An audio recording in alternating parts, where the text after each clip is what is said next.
Hello and welcome to our video. I'm Connor Hamilton with MGH Equipment, AntonioCarreroUS.com. I'm here with a reversible Antonio Carrero SRX 7800. It features the unique RGS or Rev-Guide System from Carrero. It is a reversible operator station. All your controls are on a central turret that rotates 180 degrees. I'll demonstrate that for you now and see that you can change your direction of driving in just a few simple steps. So first we raise our pedals.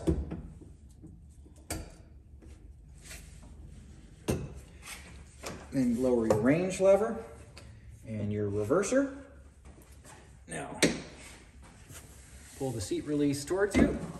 Seat comes up and you can rotate the seat.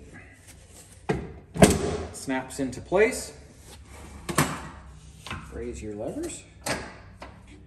Lower your pedals. And now you're off and driving in the different direction.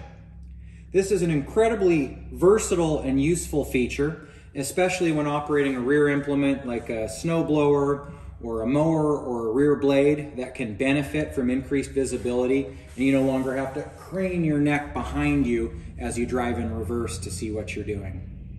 Hope you enjoyed the video. Thanks and have a great day.